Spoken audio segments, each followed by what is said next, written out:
it up and already dropped out of the top three here as they come down towards turn one for the first time. There's biffing and barging between Gallen and Coward. These guys are still going at it after last season.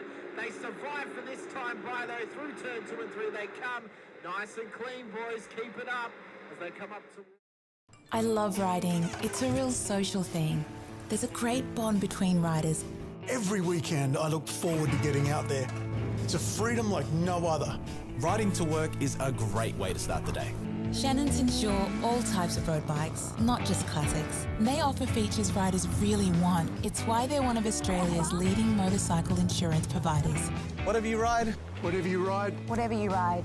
Ride with Shannons. Call 134646 for a quote. Through turn one, it was a horrible start from De Bono, who's absolutely bogged it up and gets eaten alive by Dixon and Gowans as they come on through. Through turn one they come, and they all spread out around in towards the first sector of the Silverstone circuit. They look all right at the moment. Okay, there's already been a car spun round. That's Jordan Ferguson offline.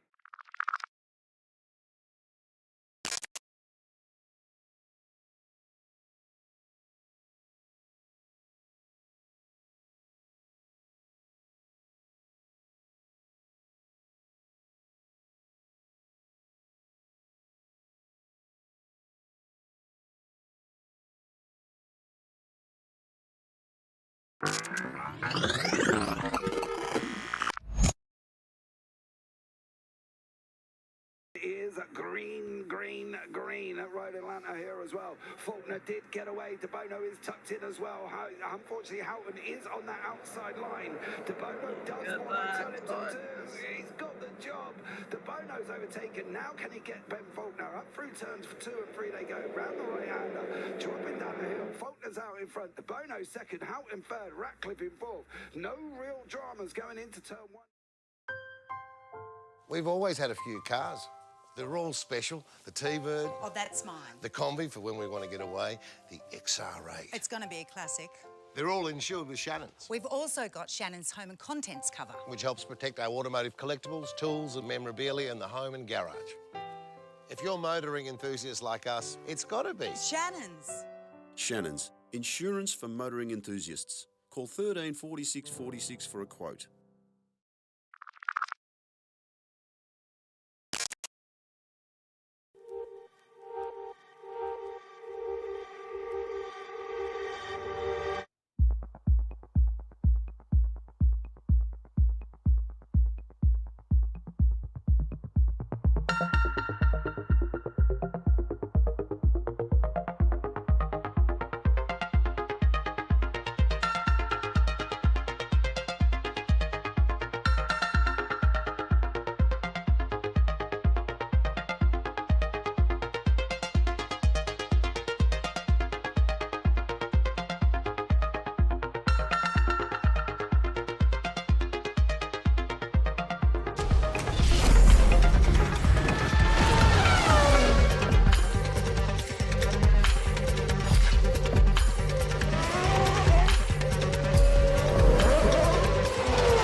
Amazing, I was clash heads again. This is like Chad Mostert and Cam Waters, almost the same situation.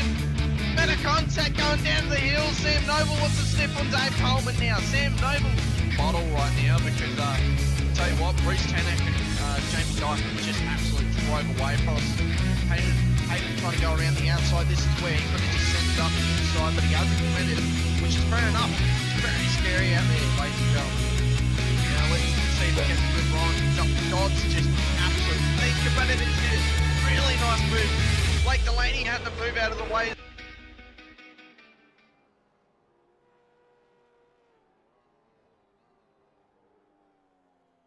Good evening, good morning, good afternoon, ladies and gentlemen, and welcome back to SRW TV, and welcome in to the Warren Brown Tools V8 Supercars Championship here live this evening from Daytona Motor Speedway for round 12 of season 1 of 2025. I'm your commentator, Hamish Munro, to be joined by Steve Sinkovic here this evening. Now, normally I'd be talking to Steve right now and we'd be having a little pre-race chat, of course, but unfortunately my Discord is stuck on RTC connecting, so you're stuck with just me for the moment until my Discord decides it wants to connect. We're going to have to wait and see. When it does, and then I can chat to Sinker, and Sinker can chat to me. Regardless, though, we come into this round tonight with a lot on the line for these drivers. A tough race on the road for them as they try and traverse their way around this well-known circuit. Of course, best known for the Daytona 24-hour and the Daytona 500 as well. Also known for the Raw Before the 24 too for this particular layout. We come into tonight with James Scott leading the championship over Blake Wall Boys. They will continue to contest each other. The likelihood of safety cars, well, who knows? We'll have to wait and see how they run. On Tuesday, we didn't get any safety cars. We went green the whole way. Could we get one tonight? Well, we may be quite likely. The one thing that we did see, though, was turn 4 was quite a hot spot for these drivers all throughout split 2 and split 1, where drivers tucking the nose up the inside a little bit, not quite far enough, and it causing drivers to be spun. They're also going to have to be cautious of turn 1 and of the bus stop as well, where there are some good passing opportunities. There's also opportunities, though, for off-tracks and slowdowns. So hopefully they've got their thinking caps on. Hopefully they've got their racing caps on as well. And they're ready to look forward to some incredible racing here this evening out of Daytona, as I said. Now, it's a long race. It's a race which drivers are going to have to try and fight for their lives to get some solid points on the board. 60 minutes of racing for them here this evening. And I feel personally that this is going to be a tough task for some drivers. If Sinker's out there watching, to give you the update, Sinker, I am currently just trying to restart my Discord completely by closing it on Task Manager. And then, yeah, hopefully I can join back in and we can rock and roll in the free world once again. Practice session currently underway, only a minute and a half left before we get into qualifying, which could be quite important tonight. We saw on Tuesday the issues that some drivers were having starting on the odd-numbered sides of the road, right on the inside of the corner, right on the inside of the bowl, at the tightest point of the incline, of the banking on the tri-oval. So whoever starts on pole tonight could be a tough task for them on the road ahead. And yeah, we'll see how it plays out for them. I am back with Sinker. That worked out well, Sinker. Hello, welcome in.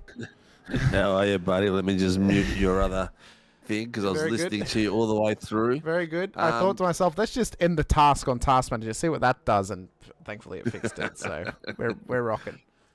We're all good, mate. All the boys are out there having a bit of fun already, by the look of it. Wall Boys is throwing down the gauntlet already with a pretty good practice time of the 1:45.590. So not too shabby at all. So we'll see. Just a 2 in the 1:45s at the moment, so we'll see how that goes when it gets to qualies. Well, it may come down to as well, and we saw this on Tuesday, Sinker. Obviously, the draft train can be quite strong in open qualifying, especially with those drivers with teammates like Blake, who's got Troy Stonestreet and Billy Mole, who are at his pace, who can help give him some slipstream to help him get those times down. James is all on his lonesome. But we saw the tactics of James on Tuesday, not only using bump drafting to get past, but because as soon as you pull out of the toe in these cars, you basically hit a wall, he used bump side drafting to his advantage to get his car past other drivers on track. Completely legal within the rule book, mind you. Completely legal. You are allowed to do that as long as they do not, obviously, have an incident and crash. But we saw him come past Blake down towards the bus stop on Tuesday, where he was just bumping alongside him to let that side draft pull him through, and he managed to get the job done quite easily. So I do feel, though, that James and Blake, are they maybe the only ones who could pull off that sort of tactic? I'm not sure. Other drivers may attempt it, though, if they watch the race on Tuesday. They are in a world of their own, those two. They are unbelievable. Yep, Qualifying is just starting now, I believe. It is indeed. Is that right? Yep. It is too, yep. The boys are just going out in a world of their own. But the WKMP boys didn't make it easy for him. They really crowded that area up and played really well as a team and made him work harder for it. But he did really well. He got himself in those positions where he got the draft and they couldn't come across and block him. And he very strategic. He done it really well. But mate, for those of you who haven't seen the short I did today, the closest finish, probably not the closest. I think we've had one closer than that, but I can't remember who it was. One of the closest finishes we've had across the line, across the line for James Scott and Blake Warboys in the second race. That was spectacular. Well, I think it was. Sorry to yawn. Oh, it's been a very tiring Sunday, Sinker. I think we both said we were due for a nap, but we do know that these guys will wake us up. They will wake us up very, very quickly, and we will be pushing on throughout this race this evening. Of course, 60 minutes of racing to come our way, so they have the full qualifying session, Sinker, to their advantage tonight, so they can finish a lap once the 15 minutes is up, as long as they've started it before the 15 minutes is up. So. Which is crucial too, because sometimes at tracks, the temperatures and everything comes to them as well as the session goes on. It'd be great if iRacing could get the tracks to green up and mature like they do in the real world, because that would be pretty spectacular. Watching the track mature in the last few minutes of the race, that'd be absolutely awesome. They can, but they don't mature as quickly as some other tracks do. So they do progress, and you do get more rubber on them. But it depends how much usage it's got and how fresh the track was when they first went on track. I mean, I suppose real-life racing, the reason that the tracks mature so much is they have a multitude of different car types on the same track for the whole weekend. So eventually more and more rubber gets put down. But, we're only going through one practice, one qualifying, and one race. So we're only going to get some rubber on the road. How a track can change, like in Formula One qualifying, just during that period that it goes through. It's ridiculous. But the boys out here are doing well. Ryan Mueller, expecting a big night from him, and also expecting look, you know what? Where has he gone? Mr. Billy Mole, where is he? I'm trying to find him on the screen. Is he there tonight? He's with Warboys. He's just in behind him. Okay, yeah, so I'm expecting... I really want to see Billy lift it tonight. I really want to see him go next level. He's been there and thereabouts. He's had some really, really good pace there fighting with Ryan. He's been a bit unfortunate, but I'm waiting for him to take that next step that puts him there just underneath James Scott and Blake Warboys. Yeah, I think it's going to take more than just a single race or 11 rounds of a season, unfortunately. For Billy to really get the benefits of being with WKMP, it's more than likely going to take him a full year or so in that team to really find his footing and get up to pace. He has found an immense amount of pace over the last year alone. But I have no doubts that he'll be up to their pace eventually. You've got to remember, though, James Scott and Blake Warboys have been two of the fastest Supercars drivers in iRacing in Australia for, the last few years, ever since COVID pretty much, alongside other fast drivers, like Madison Down, Zach Ratchet-White and others like that, Jordan Ross and stuff. So, these guys have been some of the quickest for quite a while, where Billy's still pretty fresh. He's still pretty fresh. Said a purple first sector and all greens. What's he going to do? Ooh. James Scott's done a 45.5 in his first attempt. 45.5. Billy Mole, Blake Warboys across the line. Billy Mole goes P2. Warboys' time did not count. So he's obviously copped an off-track somewhere, but Mole has gone P2 with a 45.8. Stone Street P5 in the end, so the other drivers are now going to reset and go again. What I was going to say is these guys are amazing. And you know what, viewers, if you're out there and you want to mix it with some of the best guys in the country, there's two of the best. Rian has been away for the last few rounds, busy with private life. He's probably thought to himself, I'm that far behind, there's no point completing this season. We've got 5, not including tonight, 4 more rounds to go. But some of these other boys that are in this grid are no slouches, mate. You got the second breed that are coming through, the up-and-coming, top 20 or 30 Australian V8 supercar drivers. You know, I would put Mueller in there. I would put Stone Street. I would put Billy Mole in there. You know, people like Jason Douglas, who's progressing bit by bit, and he'll get there. He's putting a lot of practice in. He's a lot of dedication into it. Jaden Green's got amazing pace as well. Will Brown, you know, there's some spectacular guys out there. Angus Lawford, I forgot to mention him. You know, he's already up there. So, yeah, come out and mix it with them for next season. It comes out in 5 weeks' time. Well, I have got some team change news for you, Sinker. Hot off the press, if you will. So share it with me, mate. Share it with me. So, Mr. Mick Rockstar Clifton is going to gain a teammate next season. He's gaining a teammate. He's gaining a teammate. Hang on, he is currently at Accelerate Sim Racing. So he's not moving, but he's gaining a teammate. So that team is bringing in a new driver. Oh no, Dodgy's going there? That driver is Andrew Rushworth. Is going from Apex Esports League to Accelerate Sim Racing next season. Rushy is leaving Apex. Yep. What the hell? Dun, dun, dun. Whoa. Oh, what's wrong? You know what? I know what's happened. What? He's felt the presence of Mitch Noble. Surprised you haven't left Team SRW Sinker when Mitch arrived, I'll be honest with you. But He what? I'm surprised that you didn't leave Team SRW when Mitch arrived a year ago. Look, Mitch is a lot of fun, mate. He's a really good guy. Really good guy. I think it's more or less. I think it's more or less come down to the fact that I think he wants to.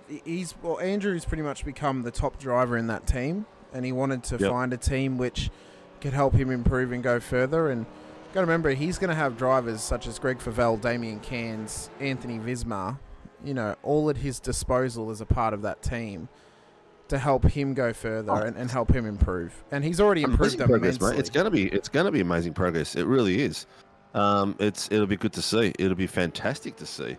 You know, I'm looking forward to seeing how he develops as a driver. He's already and where it takes him. He's already developed so much, and he's only going to develop further as part of that team. He's like you said. He's at a point where he's developed as much as he can at Apex, because to look at the end of the day, to be the best, you got to race with the best. Yeah, that's right. So what he wants to be is with that team racing at the top of this field with James Scott, with War Boys, with Lawford. And not just racing with them, but rubbing metal with them and competing with them and start strategizing and working on it. Whoa, James Scott is on 2 purples. He's got an orange in the second sector, but 2 purples and a green. So he's blistering it out there. War Boys has not set a lap yet. Yeah, he's failed to set one. I would say he's on a lap now as James comes across 1:45.46 that lap time. Like War Boys is giving some tow to Troy Stonestreet. So maybe the focus for the first half of this session is to help get the other KMP boys up there. But he can then try and get a time in the last half of the session as well. Who's gonna join the Dutch Plumber at 95? Who's the Dutch Plumber? Sean Vandermeulen. I know that a driver by the name of Dean Logsdale is going there. Very up and coming driver actually is Dean. Got some good pace about him, so he's moving to 9.5 next season. I know that. Apparently, Pato is in talks with a new team. I'm not sure if that's true or not. Pato can confirm it for us. But no, there's definitely some movements going on in the world of Australian, New Zealand supercars. Fans of Supercars NZ will know that Team AJR is receiving a new driver as well, who's been he's been on the cusp of greatness. Thinker Matt Muggleton. Keep an eye on him if he ends up in SRW. He's been on the rise, and he's going to AJR to replace Logsdale. He'll be one to watch out for. He's got some good pace. So if he ends up here in SRW at some point, he may be challenging for some podiums or something at some point in time. So, well, we'll be. I've got Cowie working on some plans that we reviewed the other day. So. Things are going to go hell for leather for season 3, as in what we call our season 3, but it'll be season 2 of the V8 Supercar Championship on Sundays, which is going to go back to the 9-round format. and with a few little tweaks here and there, it's going to be pretty special. So keep your eyes and ears open. It's going to be launched in the next couple, probably not this week because I'm away all week, Hamish. You are. My lovely viewers. Sweet bliss for all of us. Yeah, so you're gonna have Sheafy, I'll have Sheaf with you on Tuesday night. Yep. I will be back for Sunday night. You'll have JP will have the beautiful dulcet tones of Stephanie Piccoli for the Mozart Racing Super Formula Lights, and then Thursday nights will be Cowie. Yeah, with, a return JP. to the booth for Andrew Cowan. How do I find this stuff out, Brad? I have got my sources, my friend. My world as a commentator, obviously not just for SRW, but for other series as well. I've got some fingers and some pies to get information, my friend. So I've got my ways. I've got my ways of finding out things. You don't need to know how I found out, but I found those out. No, realistically, I just looked at the sign-up sheet for vets, and it tells me when people have changed teams. I know what teams they drive for, and if it's a different team, then I'm like, well, they've moved. Andrews. Yeah, exactly. Good way to find out things. Yeah, Jack Andrews is back. Good to see. Yeah, good to see Jack out there. Hopefully, he can find some good pace tonight. Of course, Tim's out there as well. Tim had a very tough run here late last week. Ended up blowing his engine coming in towards turn one. Then had to try and nurse the car back the whole lap on a blown engine sinker. He did a great job in doing it, but that car was very messy. Good job to get them. Good job by the team to get it cleaned up before tonight. Yeah, if you want to see some, is out here as well on the Sundays, which is good to see. Pushing himself. Ooh, kiss the wall. Oh, that repaired itself then. Did you see that? Yeah, it does that sometimes. Just a bit on the roll repair system there for the panel beaters.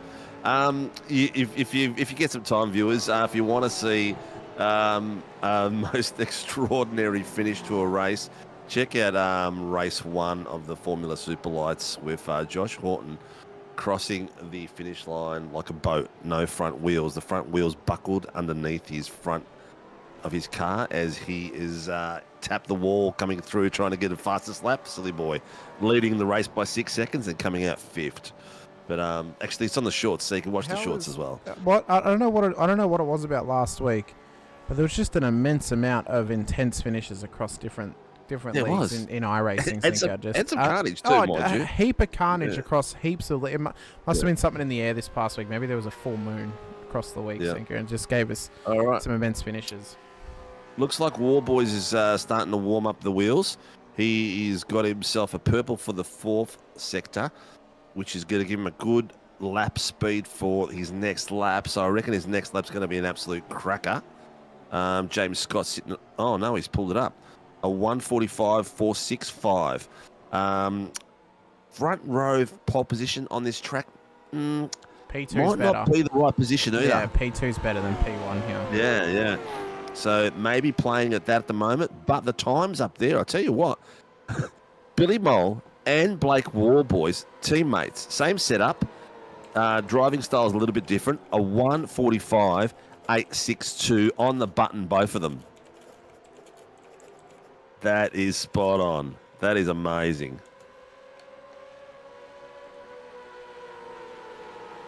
So Jack Andrews, the top-seeded driver on track at the moment, the last one who can set a time in this session. Look at the train of Phoenix cars. Of Phoenixes. The Phoenix are on the rise. Andrews, Will Brown, Steve Vella, and Tim Mulford all trying to get final lap times in. Andrews, the lead gunner on this train, trying to lead them around. All you need is Rian and the Hogwarts principal. What, Dumbledore? Dumbledore with his Phoenix. Short Crocs. Oh, you mean Forks? Forks, that's it. Forks. You are such a dad.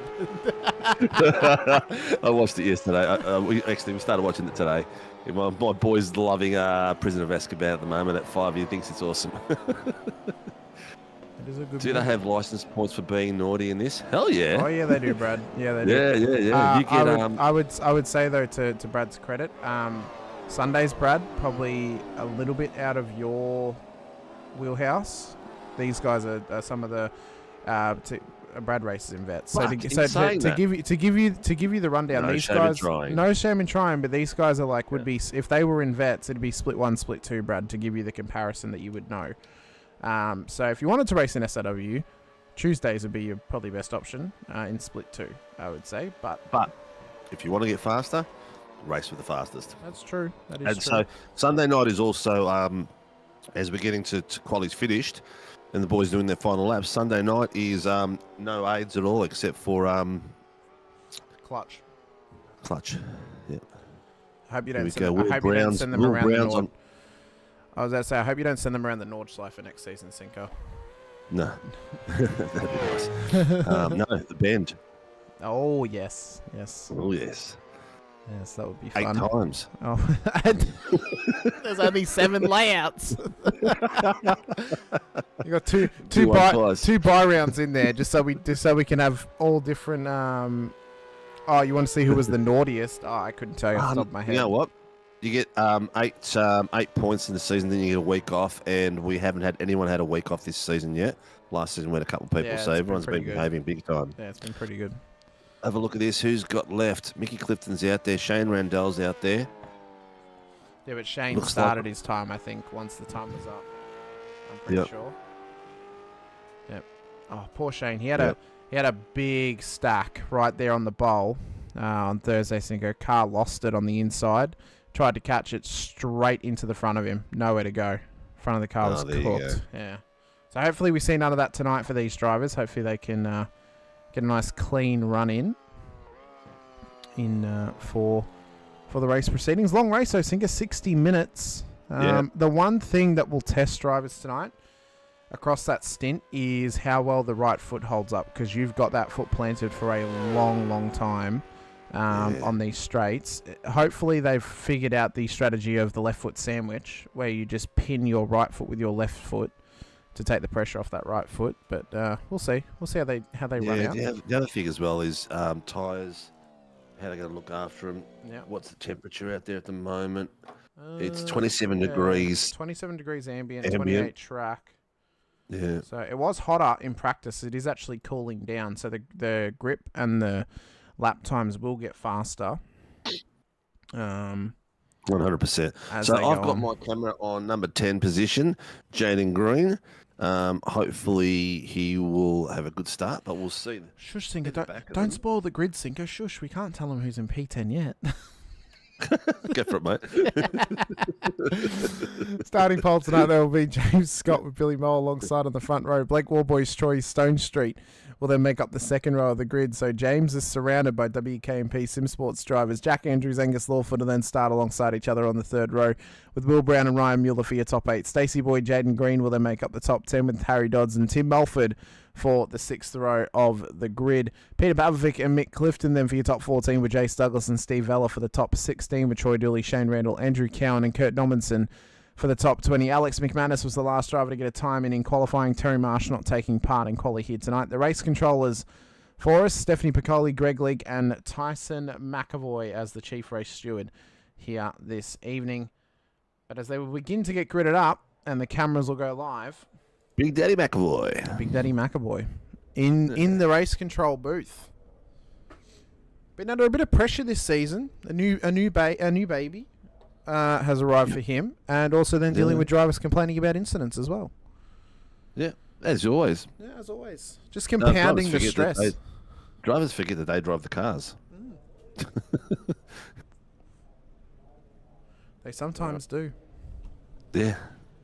All right, what's your prediction, We've Singer? Do you reckon we're going to get safety cars tonight? I feel if we don't have a stack on lap 1, we may go green the whole way. Yeah, that's going to be clinical. The first lap coming on the inside, tyres aren't that warm, still warming up. They're warm because they come out warm, but not to burn the light off the pants off them. Temperature, I reckon. I don't know. Yeah, maybe one in the first lap or two, but that's it. But here we go, mate. Take a big deep breath, Hamish. Bring it down. Lights are up for round 12 as we are underway at Daytona. 60 minutes of running as the scramble towards turn 1 begins. And Scott got it off the line nicely out of that pole position. He learned from Tuesday night, and he's got this thing fired up and rolling down towards turn 4.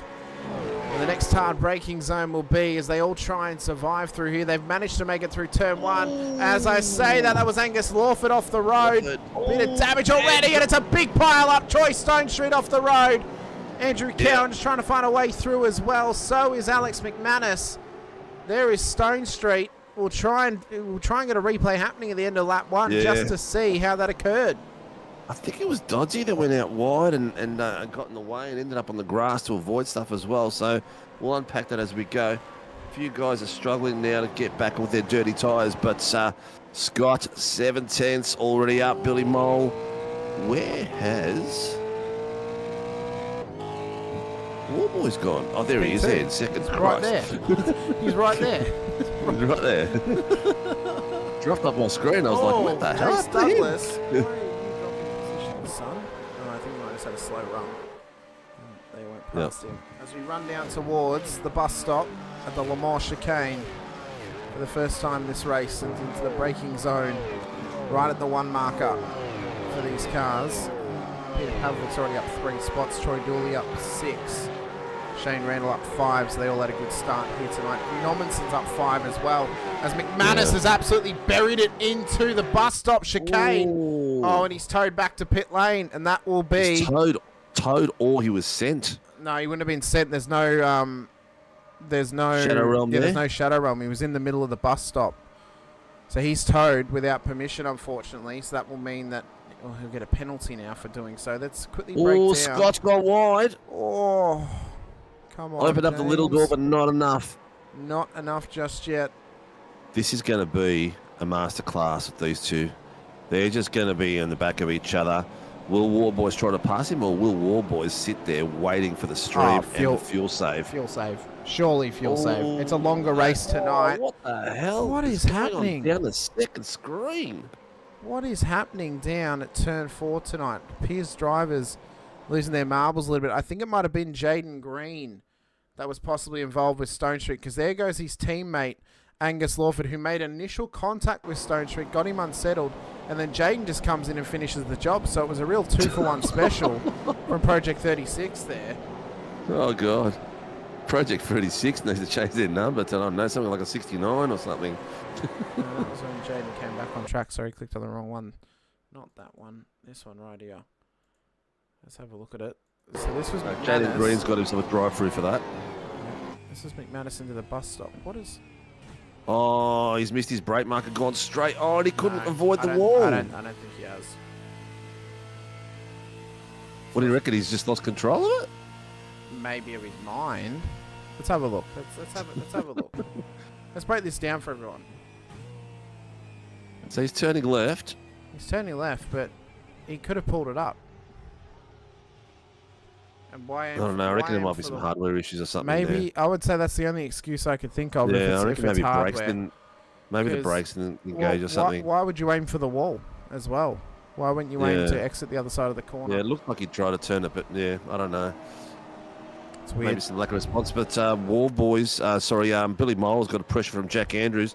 Jack has got him right there just as they come to the bus stop. And now he's in there with a bit of a sandwich. And Ryan Muir, he's... Oh my God! Oh my God! He's been absolutely doored by Ryan Mueller. that was like that was like I'm back. It's like, Billy, here I am. a bit of a g'day. How you going? Yeah, Banksy, I have my moments. Either funny or they just shut us down. That was a great bit of door banging there. He's come across the inside here. He's gone wide. And then Billy's gone to nearly turn hit the his own corner. teammate here. Well, then Billy goes to turn the corner. But look at Ryan. He's about a world back, and he just... Oh, that's probably going to be a drive-through for Ryan. Yeah. If not, a redress. The Phoenix car that came in between them was very lucky. He missed his brake marker, which just shot through the middle. So it's not that bad. There's 2 places lost. Yeah, it might only be a redress for Mueller. Yeah. Dooley's just curled something in from lap 3, turn 7. So these are our guys all having fun. But, you know, we won't forget that at the front, Yep, 553 needs to readdress the 12, so that's what we just predicted. Peter Pavlovic. Peter Pavlovic into the wall at the bus stop. What's his bonnet? Was he on his boot lid or front guard? So Randall's on the inside. He's on his inside there, and then. I mean, he's alongside, but we'll see what racing. He had the overlap. He had the overlap. We'll leave that to the well at overlap there. So yeah, we'll have to leave it to the boys down there. But to just see the way his bonnet just flew across the wall. Well, these guys are starting to get scrappy further back. One left soon. Some of them are going deep just to try and avoid some of these incidents possibly. Yeah. So whilst they're doing that, hopefully they'll pull up. They'll pull up in a minute. Well, he's well alongside at the point of turn in, so it's. I he suppose he hasn't really given left him much space. room. Yeah. Yeah, he's got to go. He should have gone left. He's taken the straight line by the look of it, and not avoided Pav at all. It's lucky he didn't know Pav was there. he may not have. I don't know. Yeah. Stuart, yeah, they're dropping like flies. Might be miss me and Hamish left for the night. It looked like it was just going to be me to begin with, but now it looks like it's just going to be me and Sinker, but he holding hands. Lee asking about Billy. Yeah, Ryan kind of shoved it up the inside. He's been readdressed. Yeah, he's readdressed. Yeah, he's been readdressed. Yeah. Which is what we thought, because he only dropped 2, so it's not like it deserves a drive-through. Just a slight little redress, and they keep on going. I think the sad thing is for Billy, he's outside the top 5. Okay. So just unpacking something. 333, which is Troy Dooley, and 216. Yep. 216 has got a bump and run there. On Troy Dooley. So that was Peter Pav. That's not the incident we saw where Pav went round. No. But there's another incident there where Pete's got himself a 10-point post-race penalty for a bump and run. So it's this one. Let's have a look. So Dooley's on the outside. Pav on the inside. So Dooley's passed at that point. Yeah. He gets through. So let's unpack this a little bit more, because it must happen a little bit further up. See that he got past him. This was on lap 3. Oh, hang on, I think I just found where it is. It's a bit later around the lap. So Troy got past down at turn 1. And then this is up at the entry to the bowl, and he's been served pretty much by Pav. Yep, so that's why. Yep, so Pav just got himself a 10-point penalty for that, yeah. Which is fair enough. It's a light incident. It's not really worthy of a drive-through. Because Troy only lost a couple of places out of it. And it was probably and it was enough. Readdress. Yeah, exactly. And, well, Pav couldn't even readdress because he was in the wall. So it's not like he could readdress the position. Yeah, Pav was in the wall the next couple of turns afterwards, Okay, let's. I'm going to take it down to Jace Douglas, because he's having a bit of a tete-a-tete with the boys behind him. My wife just came in the office, just scared the living daylights out of me. Has Mulford? No, he hasn't. Tim has not. He's been very good tonight. Thank you. He was pretty good. He was pretty good last week as well, actually. So he's been good, as Mr. Tim Mulford. He's doing the business. He's up 4 spots at the moment into P8. Billy Mole, the biggest loser inside the 10. He's down 5. Angus Lawford down 4. The biggest loser outside the 10, though, is Troy Stone Street, who's on the comeback train. He's down 11, but he looks to make that down 10 if he can get past Andrew Cowan at turn 1. To give the update on the race leaders as well, Blake Warboys is still tucked nicely behind James Scott, fuel saving like his life depends on it at the moment. Lightly wanting to try and turn this into a one-stop race. Well, if he can save enough fuel behind James, it is well and truly possible. But then there's the flip side of the coin, Sinker, where he comes out of pit lane and he's ahead of James, and then he has no one to tow with and save fuel. Yeah, this is true. At the moment, he's he can't even play the team game because his boys aren't really close enough. No. Billy Mole's down in 7th and Stoney's down in 14th. So it's one-on-one now, a mano. Yeah, they're going to have to go at it tooth and nail. Hopefully they've got a hammer with them. That was a horrible. Not a chisel like my brother? No, not a chisel like. What do you mean a chisel? He has a drill. He has a drill, mate. Him and technology, mate. They don't get on. Ooh. Shane Randell, instant responsibility lap 3. That would be the incident we saw with Peter Pav. Yep. He's got himself a drive-through for that. Okay. Fair enough. Then he comes through pit lane and has to traverse for that one. I mean, it's a tight one for sure. I mean, yeah. He could have turned to the left. There wasn't really much room to go to the left though as well. He was alongside, but it's a real hairy and messy incident on track for sure. So hopefully he can get a safety car out there to get himself back into the race at some point.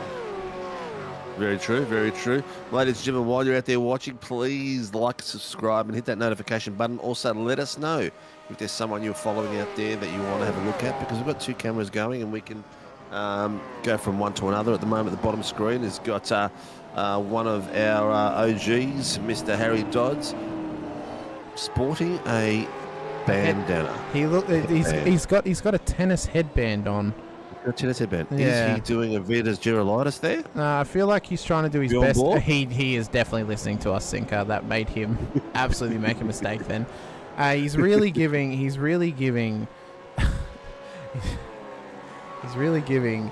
Wish.com Rafa Nadal right now with that headband on.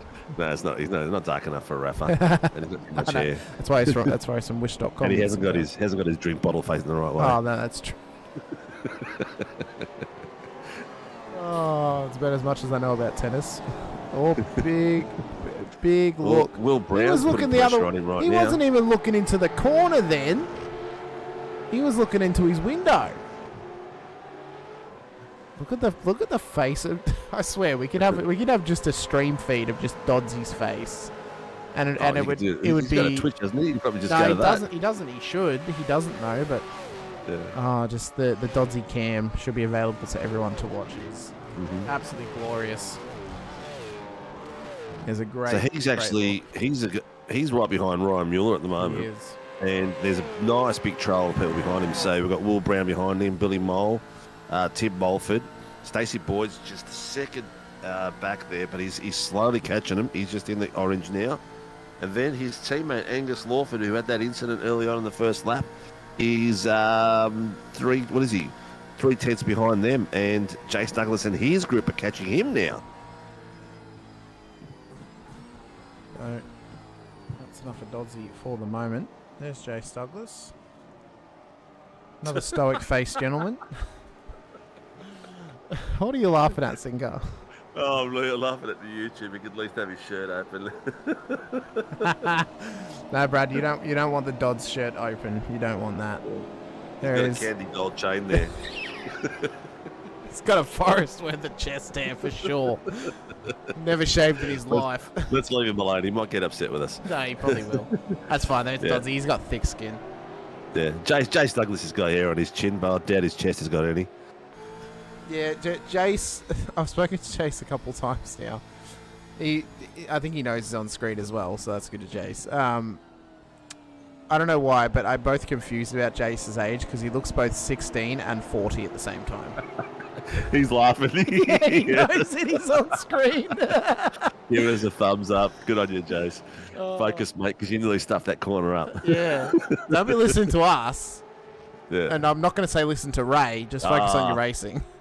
We all know how much we love the name Billy Mole, but you know what? Gerard Cifuentes is here tonight. Oh, good evening, on you, Cifuentes. Jerry. Oh, Coleman. Makes you wonder if Dodds is on the sim rig or toilet.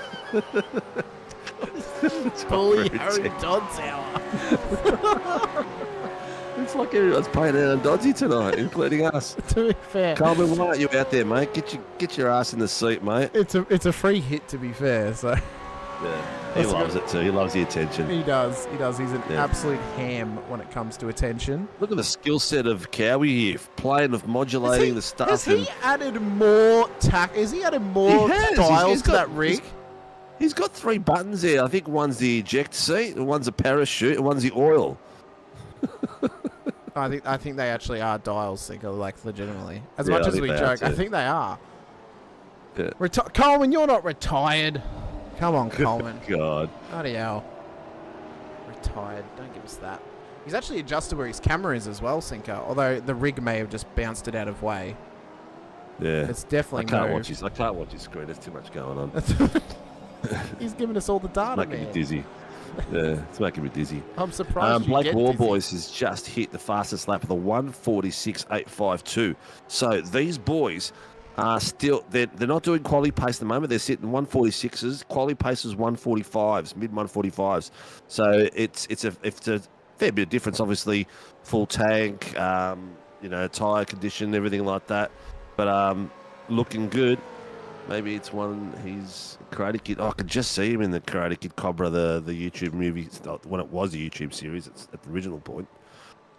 He'd fit right in, Cobra Kai. Which dojo would he be in? Because I feel like it'd be Van Nuys. He'd be a part of that, the blue geed. Blue geed. He would have been a Karate fork when they were the bad guys. Yeah, Dozzy gives real Dimitri energy about him, I must say. But Warboys and Scott battling away at the front of the field. We are just 17 or just about 16 and a half minutes into this race. There's still plenty of racing to go on for these drivers. They're getting into their draft trains now, starting to get into their fuel save mode. And Blake Warboys is in phenomenal fuel save territory right now, sitting right on the heels of James Scott. So he will be just pounding the fuel out of that car. Will James at the front, where Blake is getting all the benefits of this tow now. And the more laps that he gets given this tow by James, well, the better it's going to be for him, because he's then going to eventually be able to go for a one-stop strategy. Screen. Jace Douglas went wide, but I went to focus on Mickey Clifton and Kurt Newmanson. Kurt Newmanson is putting some mega pressure there on Mickey Clifton, but they've been putting pressure on Jace. Jace made a few errors in this lap that has cost him some space and time in front of these boys. And then on the back of that, Stoney now has got onto the back of Kurt Normanson. So they're going to have a great little battle here. What a great race from Kurt as well. Just want to give that one a shout out. Kurt's a guy who normally races split 2 on a Tuesday, but he's out there having a crack, and he is getting better and better in that supercar. It is. But it's because he's out here knowing the drivers around him have got the ability to pass and pass cleanly. We're talking about the next level, yeah? So it's a little bit different racing. You don't have to worry about banging doors and losing control, whereas the door banging here is a lot more controlled. And his paces, since he started Sundays, his pace has improved on Tuesdays as well. You can see him improving every week. He's getting better and better as the seasons go on. May soon be a split 1 driver at some point, Sinker, on Tuesdays if he keeps on getting better. His teammate Will Buchanan's already been promoted up to split 1. His teammate Jake Slade's also signed up for Tuesdays as well, so we'll see how they can now do as a full team outfit. Just need Greg Brooks out there with them too. But as this battle continues at the front, Doddsy is in a nice little line astern. He's got Will Brandon behind him. They're trying to chase down Ryan Mueller at the moment. What are we thinking for pit stops here? We're going to wait till the 35-minute, or I reckon it'll go early 25 minutes. Well, Blake's going to wait for James. Yeah, they should be able to do a one-stop. So you don't want to undercut, because you get out of the tow.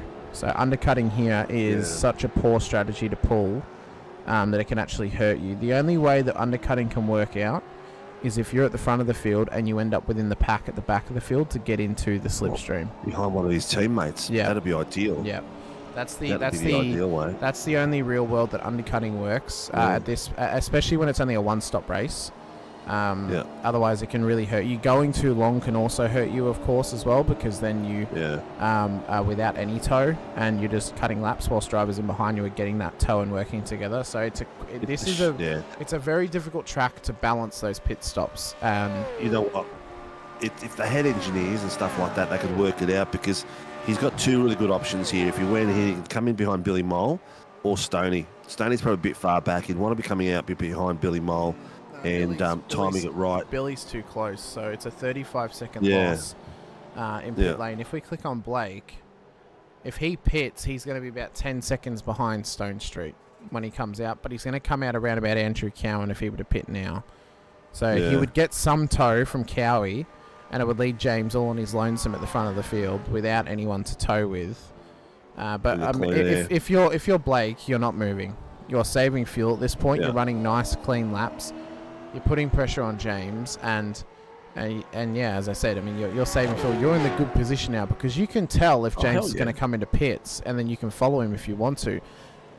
I mean, realistically, if I'm in Blake's position, I'm not wanting to come in with James because if I come out ahead of him, I don't want to give him the tow. I want to go an extra lap, full bore, full pace, then come in, and then hopefully come out with some good gap between. Funny you mention it because James Scott's last lap was a 1:48, so he's dropped the pace down, but Warboys hasn't passed him. Warboys has reduced his pace to match his pace, so he's just sitting behind him at the moment playing the waiting game to see where it goes to. We're at the 20-minute mark, and the next 20 minutes is going to be critical on when the pits are going to happen and the strategy unfolds. But even down the bottom of the screen, these guys, they're not holding back at all. Normanson is on the back of Jace Douglas now. Going crackers. So if you're Blake, right, and this is kind of break down strategy just that little bit more. So James is dropping his lap times. Yeah, jumping fuel save. I was about to say that. Yeah, so you took the words out of my unclosed mouth. Yeah, exactly. So you're gonna jump with that fuel save that you're gonna be getting from James. So if we just watch James now, we sit on board with him. I'll be able to listen to this. You won't, because you don't get the sound. But we might be able to hear if he's clutching into turn 1 at all, because it's the next hard braking zone. If he's clutching in or if he's lifting, then he's for sure saving fuel, but he's still not saving as much as what Blake would be. Yeah, massive lift. He lifted before the line. So he's on maximum fuel save just to try and counteract the fuel save that Warboys is getting, but Warboys is still getting a better save than him because he's in the tow. So he's able to match his pace, but actually not use as much fuel because he's right there behind him. In. Yep. Okay, so we'll see where Lawford ends up. But this this may be a misplay. It may be a misplay from Lawford. Well, he's got nothing to lose. He's back down in 14th place. It's true. Down in Nommensen and Clifton are in too. So those guys.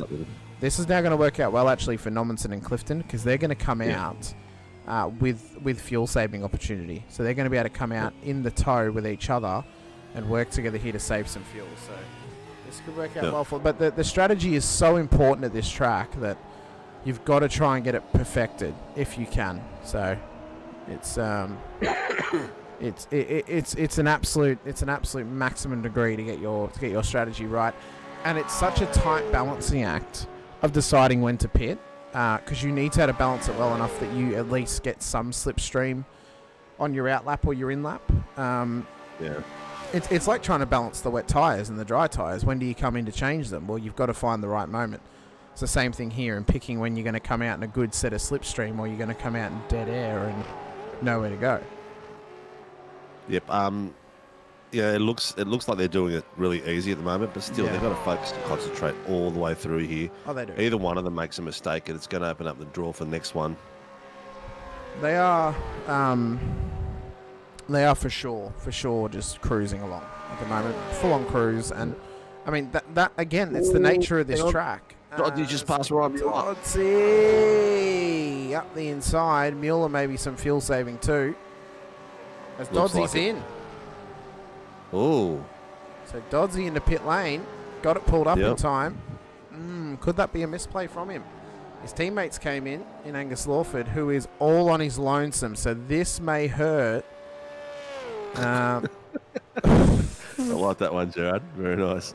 I would say that the more accurate joke on that one, Jerry, would be Blake's post-race interviews, post-race sponsor interview, because he's got about 15 of them that he calls out every week. So love it. And Jaden Green's gone in as well, so the teammates have gone in together. Maybe they'll work together on the way out. So I wonder where they end up in comparison to Angus now, because Angus is just coming around. Dodsy's coming out. Green is not even in the pit box yet, so they may all be evenly separated. Very interesting. Harry's out. So Dodsy exits pit lane. Jaden Green is going to be well behind Angus here, so they are going to be split.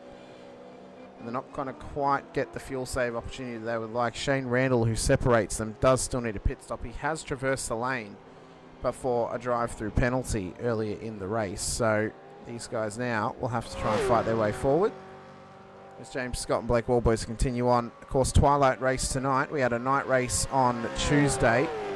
So it's only going to get darker the longer this race goes on. The lights have turned on as well, so the track will begin to light up. This is really giving me Daytona 24-hour vibes, reminding me of whenever you do that race. It is the worst times. The worst time sinker is sundown and sun up, because you get the sunshine right in your eyes, and it is the worst thing about that race, because it's a good full stint that you just have the sun right there. James go a bit wide then. Might be running just the wider line to save tyres, possibly. But again, It looks like they're going so slow, but they're not. They're faster than anyone else on track, but they're just so smooth. That's the thing. You know what's sad? Well, it's not sad, but it's sad for us as drivers, Sinker. These guys are doing faster laps than the whole field, but they're fuel saving. Yeah. It's like, what the hell? What are you doing? Yeah. So this is what we call the lull period, just before everyone starts ducking in for pits. At the moment, we've got Will Brown on the back of Ryan Mueller. We've got Stacey Boyd in the back of Billy Mole and Angus chasing down Randell. So the rest of it is really tapped out and filled out a bit. It's always the nature, though, of this race and of this track. It's everyone begins to spread, but then they find themselves again once the pit stop strategies come together at the end of the race as well. Safety car would really shake things up at this point, because then you've got to determine, well, do you take an extra lap less worth of fuel? Have you got your calculations completely correct? So you can then adjust the calc to take a lap less. So it's it's a tough gamble, but it's one that can pay off quite well if you can get it to absolute perfection. 100%. Stacey Boyd, Billy Mole was on the back of Mulford then, really close, and he's lost a lot of pace in the matter of a few corners there. I'm not sure what happened there. Was that iRacing just playing mind games with me? No, I think maybe he just went a little bit slower through there, possibly. He does need to stop, so maybe he's fuel saving just to get it to the pits. Maybe, because here comes Stacey Boyd. He's in now. Throwing it on the outside. Billy's not in, sorry, I apologise. No, he stayed out. Stayed out. I thought Stacey was going to have a look then and go for it. Jace Douglas is in, though. Through pit road he comes. Okay. Yeah, good old young Douglas. Mueller with Will Brown hot on his heels as well in the battle for P4. Jack Andrews just a bit further up the road from him. And then James Scott and Blake Warboys out in front, saving maximum fuel. Douglas, now that I mention it. Really? Was it Ray? Yeah. No, it wasn't Ray's. No, I think his name was Paul Douglas. That sounds like a singer, I'll be honest. Paul Douglas sounds like Duggo. a Duggo singer. was his nickname, Duggo. Of course it was. Everyone's name who's Douglas is named Duggo. All right, where are we going to go for the fight here? We're going to go to Stacey Boyd. Chasing down Billy Mole. Ryan Mueller is having an absolute cracker. He's got himself ahead of Will Brown by 5/10 and doing really well, actually. Jack Andrews back to his old form, doing extremely well as well. It's good to see him back.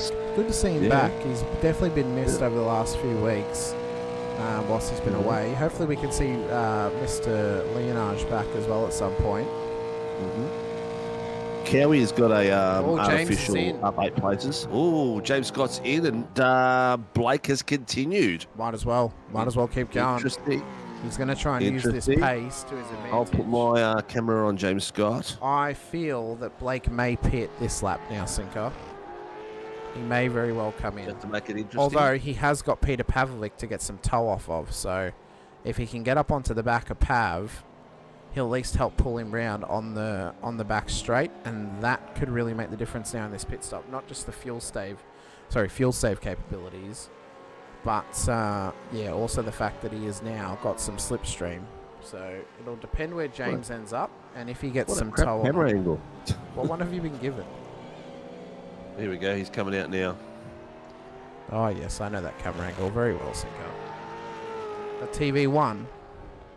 Should be TV2. Oh, TV2. So James is Here coming he out. is. He's coming out. And he's got no one around him. If you're Blake Warboys, if you can keep going, you're staying out. Yeah, get the draft. Yeah, get the draft. Keep fuel saving. because James has got no one. He is 6 seconds off the next car. So He had no one before as well. And he was smashing it. That's true. But if he saved enough, he doesn't need to save anymore. So I suppose then he's able to go green, so he's able to push hard. But if you're Blake, you're still getting the benefit. The benefit of the tow is massive, although he's not going to look to take it from Pavlovic. He may just come in. He may just come in this time. So James did a 22.82. Pretty average actually on the stops. Dodsey's was 23.1 as Blake. Yep, he's gone in. So Blake's gone in. So to give the outlook here, so James did a 22.82. Dodsey did a 23.13. Lawford did a 23.53. Nominson 23.6. Clifton 24. So he's on average for the fuel savers here. Is Scott as Warboys is in. The regular stops for those who obviously just didn't save fuel is Jack Andrews 30.32, Mueller and Mulford in the 30s, and then Boyd in the 30s, and then Dooley, Cowan in the 30s as well. So those guys probably haven't saved fuel. That is an even worse camera angle than what you had, Cinco. Come on, give us a good one. There we go. So James Scott's coming around. Warboys is still in. Oh, no. Is he? Oh, that is such a big fill. It is a big fill. Has James Scott underfilled? Maybe. There's Warboys coming out now. James Scott is already a couple of quarters up. You can see him at the top part of the screen. That is such a big fill for Blake. Yeah.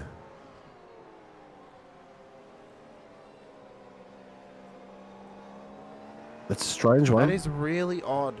That is really, really odd. Yeah.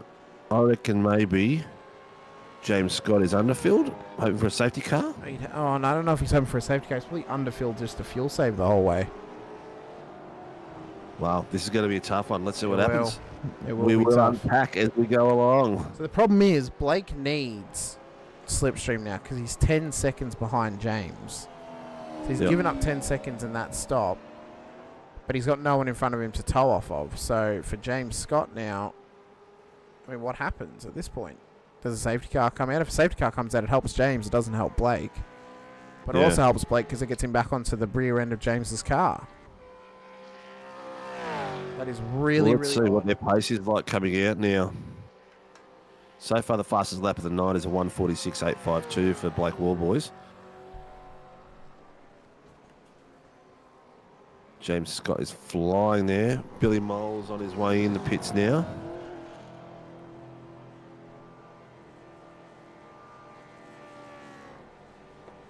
Do we think maybe the strategy was maybe they started with different fuel levels, Sinker? Because I know we're limited to fuel, but did they start with different levels? And then that's what's changed the strategy up? Look, to be honest, me not being a rocket science, I would never start on a full tank. I'd plan it so that I'd pit at a certain time. Not always a good strategy, but also my car would be going full pace as everyone else. I'd be all right. I would start with as much fuel as possible. Because you got to give yourself enough to take tyres. So say you need 80 litres to get home, I'd start with 60. Gives myself a 20 litre buffer to take tyres on the stop. Makes the stop as short as possible. That's what I would do. Because you want to not only does it open up your strategy to allow you to go longer, but it also then obviously makes your pit stop as short as possible if you're going to take tyres. So, Mickey Clifton and Kurt having a bit of a bash down the bottom of the screen. Clifton just about had a pass going, but had to back off a little bit there. He's got it down to 4 tenths. He was right up to about 1.5 tenths at one point. But Stacey Boyd's in back of Jace Douglas now too, with Billy Mole, who's joined that bundle too. So there's a bit of fun happening everywhere now, viewers. As you can see that one there with Jace Douglas, Stacey Boyd and Billy Mole. Billy's really ended up down the order as well. So he's also taken a similar amount of fuel as what Blake did. Interesting. Everyone is pitted now, so we've got James Scott sitting up there in top spot. And Blake Warboys, he's dropped 11 seconds on the back of him. He was only a couple of tenths before then James has just ripped up a fastest lap for the 1:46.73. Not a shabby time at all. Billy Mole has just dispatched Jace Douglas. No, it's not Jace Douglas, it's Stacey Boyd. Bear with me for a second, I'm just doing some maths. Uh-oh. If you hear anything burning and smoking, people, it's just the back of the frontal lobe of Hamish catching on fire. No, Sinko. That was too quick a response, mate. Oh, Nom Non and Mickey Clifton, like, having a bit of fun down the bottom here. He's gone a bit wide, but there goes Billy Mole making another move. He's just passed Jace Douglas this time. Working his way through very nicely. So James, and I'm assuming that if he's using about 4 points, he's using about between 4.5 and 4.6.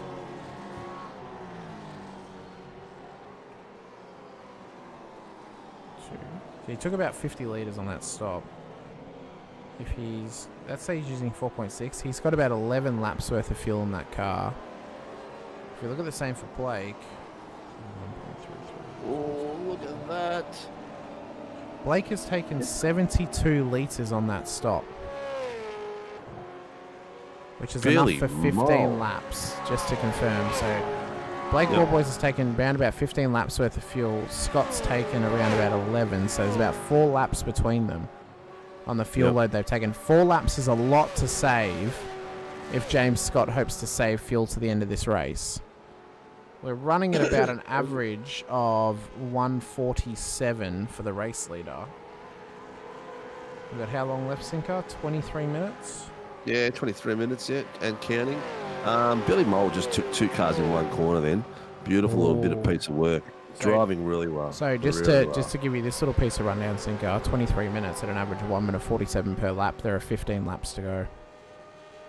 Ooh, so James Scott, the maths is saying James Scott has underfueled the car because Mick Clifton is back in.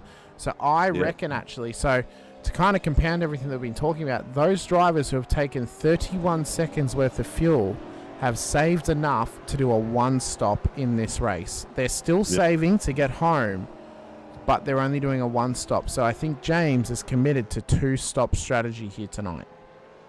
Ooh, Hamish, we will see. We will indeed. We will see. Wouldn't it be lovely if SDK had a feature to predict fuel? Any spotters out there watching the show? If you'd kindly love to share some fuel data. WKMP. John Van Ray's not going to share the WKMP fuel secrets of Blake Warboys. Come on, Sinker. Oh, no, there's going to be heaps more than that, believe me. 28 watching plus what's in Facebook, so thank you all for coming in and joining us on a Sunday evening. Please like and subscribe. It doesn't cost you anything. Hit the notification button and let's get us there. We are nearly at 1,500 subs. We are only about 30 left. So that there was a big wiggle as well from Kurt Nommensen off the exit. Onto the entry onto the bowl at turn 7. So he's got Stacey Boyd hot on his heels. Putting some pressure is our resident American in the field tonight. And these guys, Kurt's taken a shorter stop, so he's committed to the 2-stop, where Boyd is committed to the 1-stop strategy it sees. I'm saying all of the fuel. You mean all of the fuel, Coleman? You mean all of the fuel?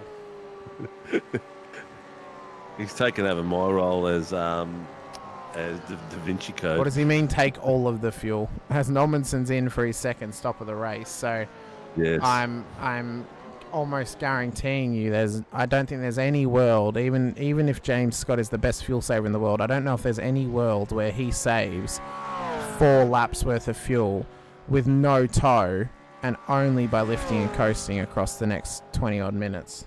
Oh, that's what they need. They need all the fuel. Yes, they need all the fuel. Yes. Yeah. Yes. Oh, so strategies afoot. That's for sure. Mickey Clifton's on the back of Steve Vella if he's just gone after his second pit. So Mr. Vella's going to have a bit of pressure on him right now. He's got the draft, got the inside line. Nice and cruisy. all respect both ways, and good old Rockstar just goes in through the inside. Yeah, just sorted it in there, got the job done nice and easily. Vela probably just giving him a bit of space, definitely on the fuel save to do this one stop at this point is Steve. So we'll see how well this plays out for the rest of the field too throughout this race. 20 minutes left, 20 minutes of fuel saving required for those who are doing the one-stop strategy out there. And I look forward to seeing how well Mick does next season, knowing he'll have another teammate alongside him in Andrew Rushworth, and how those guys can start working together in the field. And if Andrew can start racing on the Sunday nights as Harry Dodds comes in, he's another one of those drivers who took the lighter fuel load. So pretty much confirming now that James Scott will... Same time. Yep, so it pretty much confirms that James Scott will be in two-stop territory tonight. That means that Blake Warboys will take the lead of the race, and he does not want a safety car, Sinker. That is the worst thing that could happen to Blake Warboys now. No, not at all. He wants green flag to the end. He does not want a safety car. I've got the second camera on Ryan Mueller just before Grandma Lee comes in and asks how Ryan's doing, so she can see him, because it's usually around about now where she says, "Oh, how's Ryan doing?" I hope that she still asks you how she's doing, Sinker, even after we're updated on him. So there he is. There he's having a cracking race.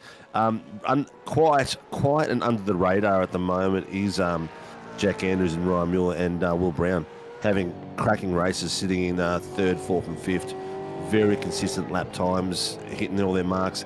Billy Mole is now having a bit of a tussle there with Tim Mulford, and tell you what, Billy has walked his way through since his pit stop. Big old door. Get the elbows out, Billy. Big there Bill. might be some conversations going on in a second. Let me hear if RC gets involved. Nah, that's all right. He gave him a little door. Mulford's not happy about it, but there's nothing against that. Little wiggle on the way through. I see no issue with it, Sinker. That's just big elbows. To be Bill. honest, I was watching the second screen. I just saw the aftermath. You missed one of the best doors I've ever seen. Was it as good as the SVG door? Yeah, he unsettled him. Where SVG paints the Bendex logo on someone's car door.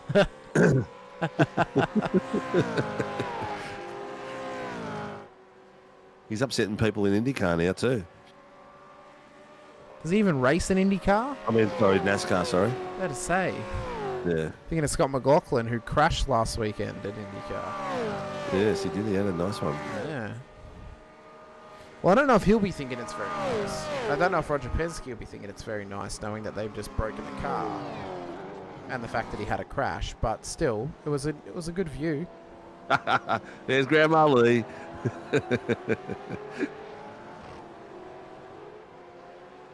No, we didn't have a doubt that you were there. Jaden Green's in for his second pit. So the second pit stops are all the way up to Harry Dodds in 11th place. From there onwards, I reckon the rest of them are going for single stops, because the rest of them are all 31 second pits at the 17th and 16th lap. The only one that's going to come close is Jace Douglas. He's on the 15th laps. He's the earliest, and he took 29 litres. So he's going to be crunching the numbers hardcore. He is sitting on the back of Mulford, 2/10, and I would suggest for him to stay there. Fuel save. So the important point now is, Sinker, is how much fuel did they have when they pit? So the last pit stopper was Billy Mole on lap 18, took that 31-second stop, which is about 15 laps. We are 15 minutes or 16 minutes away from the end. Do we have... So how many laps have we done since he stopped? Stop lap 18. So we've done 7 laps. So that means he's got about 8 laps worth of fuel left if he was empty on that stop. 8 laps of fuel, minute 47. It's going to be tight. It is going to be tight for him. Look what Banksy just written. Ryan himself did the no pit stop strat on Tuesday night. Didn't pull it off, but only a 1/3 lap off, making it work.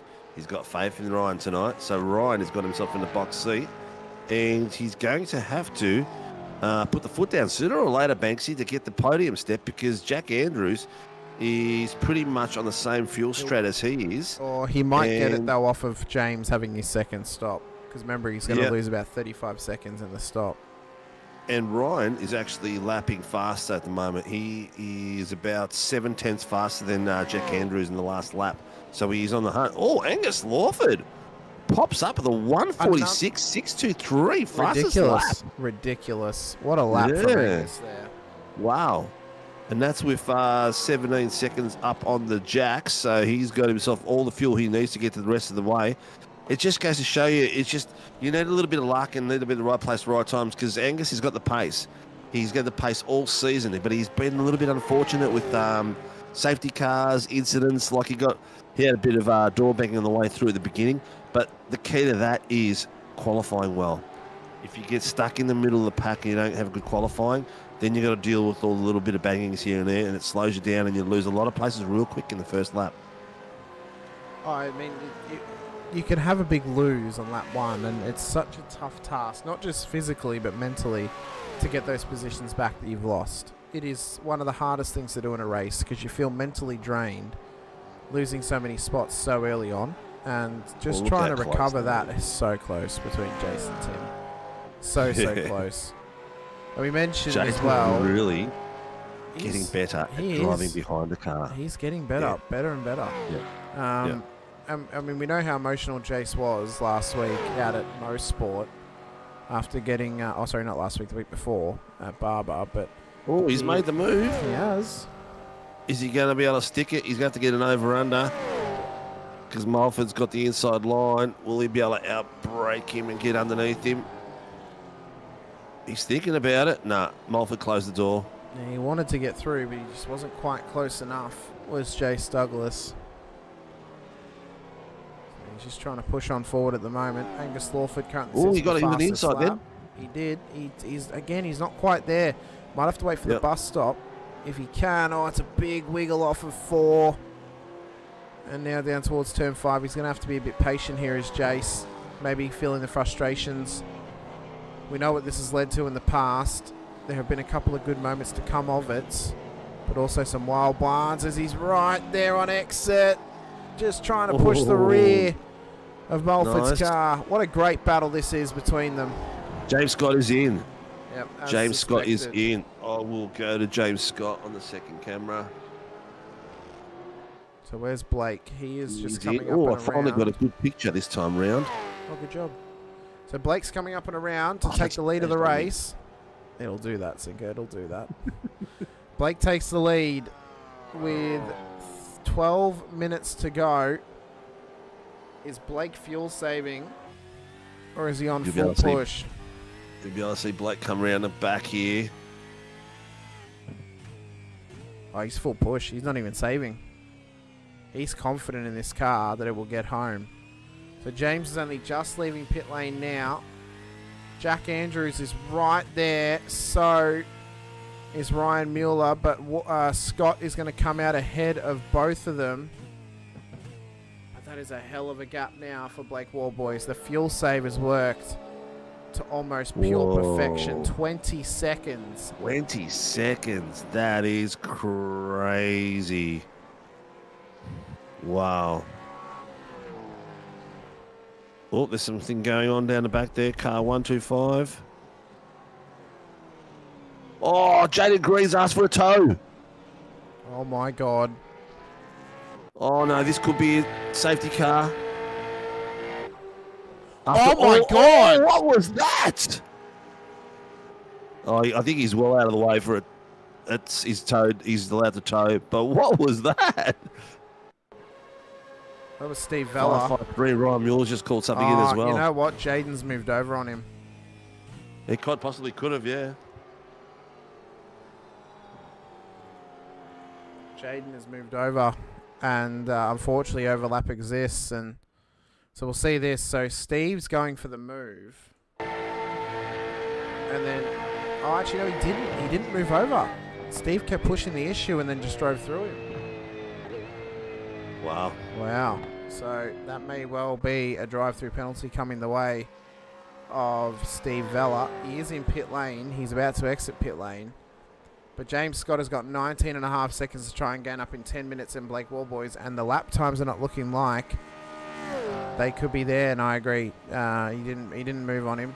It almost looked like he, from the outside it looked like he did, but on the onboard, the RC be looking on the steering wheels and the points before contact and afterwards to see where the wheels were going. But yeah, first glance look on the outside definitely looks that way. But yeah, when we went on board, it didn't look like that at all. Jace has got himself a drive-through for an incident we missed as well. Oh, at the bus stop.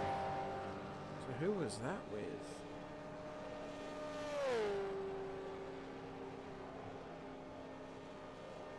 Jace is in. Yep, he's in for his pit stop. Oh, no, he's drive-through. His pit stop, he's drive-through, but... Yep. So Mueller's now hot on the heels of Jack Andrews, so the battle for the podium is on here, Sinker. Yep. So the only ones that we can see is really that's going to change. All the boys that are sitting in front of Stoney have all gone for the 30 second up on the jacks at round 17 and 16 laps. So it's pretty much in the positions we expect them to be. The only one that would probably Stacey Boyd's in the right spot as well. I think this is the grid as we see it. I can't see it changing a hell of a lot. No, I don't think anyone else is going to need to pit. If they fuel saved enough to go for the one stop, they should be able to get home. And Mueller, nearly made it on a no stop on Tuesday, so he could definitely make it home at this point. And sitting right behind Andrews, this is only playing into his advantage. So yes, he may wait until the last lap. Take him. Tice over the radio. Well, here we go. 005, Steve Vella, instant responsibility for that turn. He's got himself a drive-through. Yep, as we suspected after the second look at it. As I said, the first look looked like Jaden moved over on him, but when we were on board with him, it definitely looked like it was Steve's fault. Yeah, so. And that pace quite easily happens. Yeah. James Scott, just to update Singer, James Scott, fastest lap of the race, 146.1. Ridiculous. 103. He's lightning at the moment. He's lightning. That's just beaten. No, he still hasn't. He's close. He's still 0.6 off his qualifying pace. Tice is over the radio again. Oh, 005. Towed without permission by the look of it. Steve Vella. Okay. Oh, Kurt Normanson's had an incident as well. Okay. So Vella towed without permission. So he's got him some penalties, and when RC asked him what was going on, he's just basically said, he's had enough for the night. And Tyson said, yeah, you could have avoided a few extra penalties for towing without permission. Now he's got those extra penalties on top. But that's it. That's life on the track, isn't it?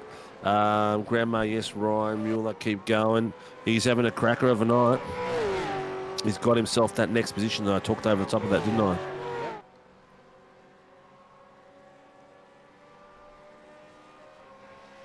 But Jack isn't giving this up at all. He is on fire. He won't. We'll fight this all the way to the end. Yeah. It may well be that Jack may wait here and wait for that final chance on the last lap. We've still got, just over 6 minutes to go. So he may well wait to make this move if he can. They've got good gap behind him. His teammates behind him, so it's not like he's going to get attacked. So he's able to put full pressure now onto the back of Ryan Mueller. Just has to be careful that he doesn't overextend himself when sitting here behind him, and then he's just able to sit there nice and consistently. You don't want to end up overextending and either in an incident or off the road where you've just allowed him to keep the position for free. Yeah, Brad. We have Discord. We also have we can set up team rooms for teams as well.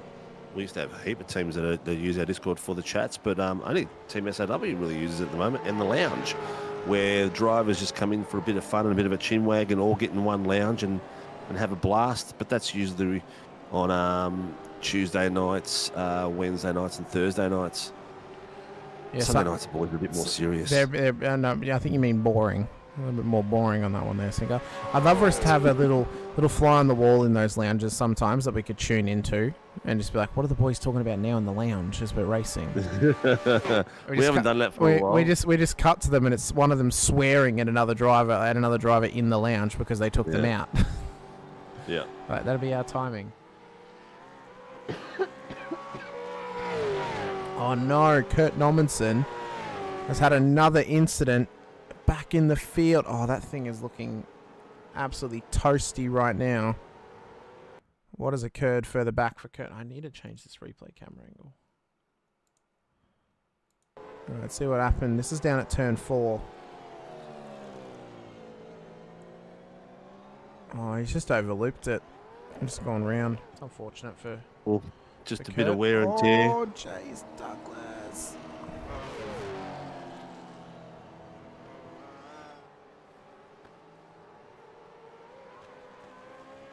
So as they keep on fighting forward, we are now less than 5 minutes away from the checkered flag flying.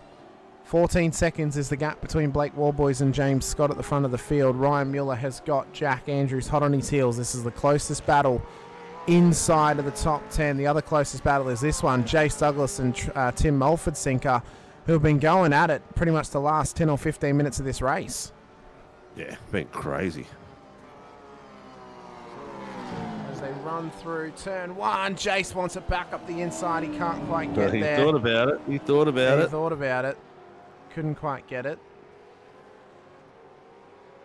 And for all you Arsenal fans out there, this is probably the only time I'll ever say it. Congratulations to Tottenham and good old Ange. What a way to go. I'd only give congratulations to Tottenham because they have an Australian coach. That's the only reason I'm congratulating him. Yeah. Because they're arch enemies of the Gunners. Look at this go. Both sliding the car beautifully around each other. Great bit of respect. And you know what? This is Jace Douglas coming out of his shell, really racing well. Oh, are we both just sitting there waiting for the Jason moment? He's done it. He's got the inside. Oh, there it is! Oh my God! He's lost traction coming out of there, and he's nearly bumped him. He's held it. They've both held it. Yeah, I'll be honest. There's no call. This is what I've been waiting for. for. I believe it's racing, so there's no call. This is what I've been waiting for, Seeger, I'll be honest. Oh, another little bit of love. Just letting you know. Listen, mate, move it over a little bit. I want that inside line. Oh, the bust up. Oh, nice switch over. How in the hell have they pulled that off?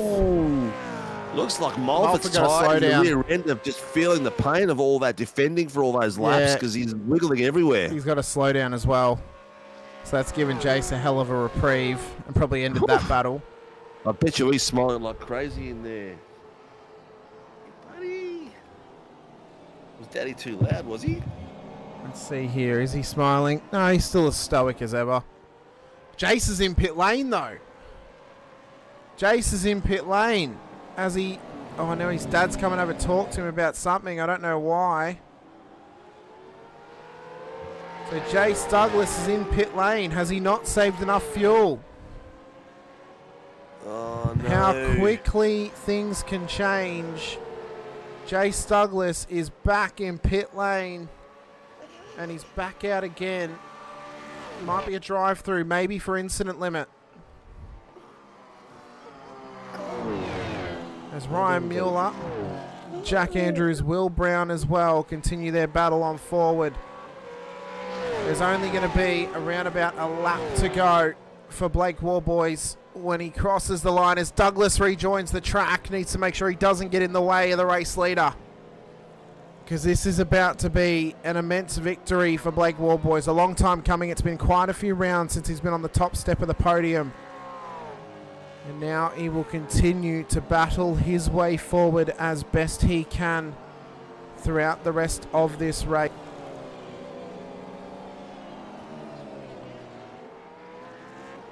They are going at it tooth and nail. I was secretly telling you can go put Benji to bed if you want to. It's up to you. No, the missus has got him. Oh, that's all right then. But Mueller and Andrews are battling forward. Douglas is over the radio for whatever reason once again. He's just told the person to go past him. Oh, okay. I don't know what's happened. must have underfilled.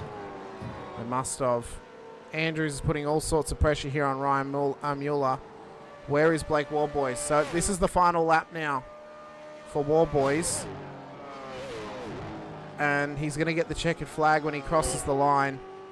The point that we're going to have to watch, and hopefully we have enough time to do it, we should have enough time to do it because it's about 34 seconds worth of gap, is the battle between Mueller and Andrews to the line, because that looks to be about as close as Tuesday's finish was with Warboys and Scott.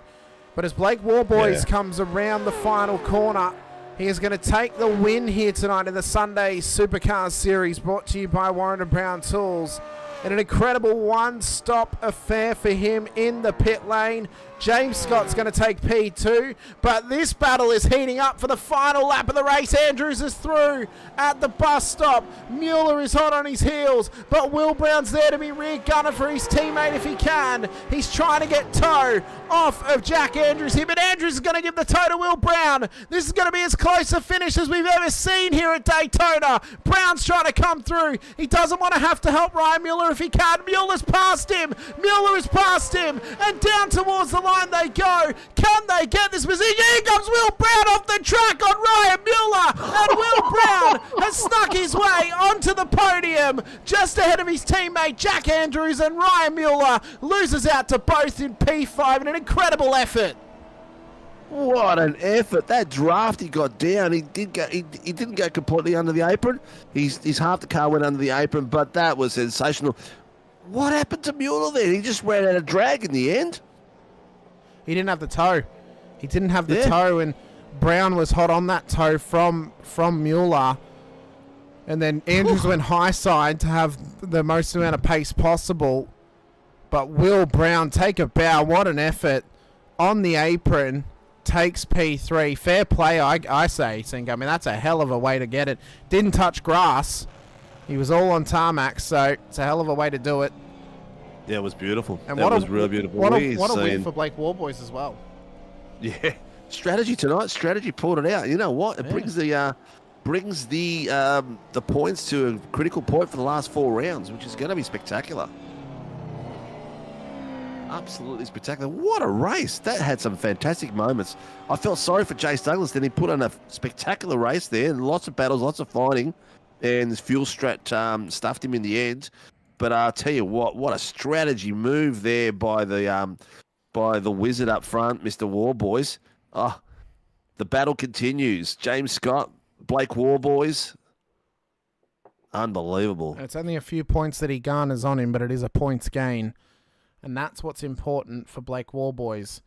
Finishing positions, though, provisional as they are for the results tonight, Warboys takes the win ahead of James Scott with Will Brown on the podium in an incredible effort. If you look at the splits between them, 34.888 for Brown, 34.948 for Andrews, 35.045 for Mueller. Less than 0.2 of a second separated third through fifth at the dying embers of that race. Billy Mole, Troy Stonestreet, Harry Dodds, Angus Lawford, Stacey Boyd made up the top 10 with Troy Dooley, Mick Clifton, Andrew Cowan, Tim Mulford, Kurt Nommenson, the 15, Jace Douglas, Shane Randall, Peter Pavlovic, Steve Vella at the back end of the field with Jaden Green and Alex McManus at the very end of it. In what was an incredible race, I mean, to the end there, what is it with Daytona? And just providing with some incredible racing action for a Sinker. It seems to always turn it on at the end. I've called 4 races across 3 different series this week at this track, and all of them have been an absolute blinder to the line in some form or fashion. Yeah, 100%, mate. It's been an epic week. This track does bring out the best in these V8s. It's just, I don't know. Every time we go here, is some spectacular racing and some very, very close racing.